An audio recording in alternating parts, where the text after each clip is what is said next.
السلام علیکم ورحمۃ اللہ وبرکاتہ۔ حضرت ابو ہریرہ رضی اللہ عنہ صفہ کے مشہور و نامور طالب علم ہیں۔ صحابہ کرام میں سے سب سے زیادہ روایت کرنے والے صحابی ہیں۔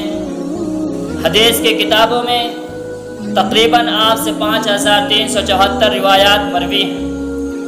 حضرت ابو سلمہ بن عبد الرحمن سے روایت ہے کہ حضرت ابو ہریرہ رضی اللہ عنہ فرماتے تھے، تم کہتے ہو کہ ابو ہریرہ بہت احادیث بیان کرتے ہیں، اللہ کے ہاں حساب ہوگا، مہاجرین اور انصار رسول اللہ صلی اللہ علیہ وسلم سے اتنی احادیث کیوں نہیں بیان کرتے؟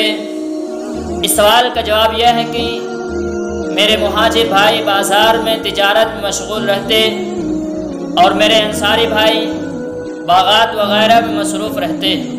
میں ایک فقیر انسان تھا، بقدر کفایت روزے کے ساتھ رسول اللہ صلی اللہ علیہ وسلم کے دربار میں پڑا رہتا تھا۔ جس وقت حضرات موجود نہیں ہوتے میں اس وقت بھی حاضر خدمت رہتا۔ جو احادیث وہ بھول جاتے میں ان کو یاد کر لیا کرتا تھا۔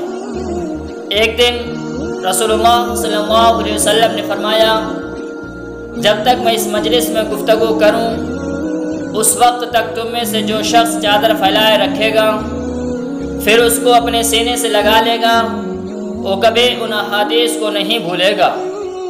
میں نے اپنی چادر پھیلا دی، اس چادر کے علاوہ میرے پاس کوئی چادر بھی نہیں تھی۔ جب رسول اللہ صلی اللہ علیہ وسلم نے اپنا خطاب مکمل فرمایا اس وقت میں نے اس چادر کو اپنے سینے سے لگایا۔ قسم ہے اس ذات کی جس نے آپ کو دین حق کے ساتھ بھیجا، میں نے اس مجلس کی کسی بات کو آج تک نہیں بھولا۔ ایک روایت میں ہے کہ حضرت ابو ہریرہ رضی اللہ عنہ رسول اللہ صلی اللہ علیہ وسلم سے شکایت کی، یا رسول اللہ، آپ سے بے شمار احادیث سنتا ہوں پھر بھول جاتا ہوں۔ آپ نے ارشاد فرمایا، اپنی چادر پھیلاؤ۔ میں نے اپنی چادر پھیلائی، پھر آپ نے دونوں ہاتھوں سے چلو بھر کر چادر میں کسی محسوس چیز کے ڈالنے کی طرح اشارہ فرمایا۔ اس کے بعد فرمایا، اس کو اپنے سینے سے لگا لو۔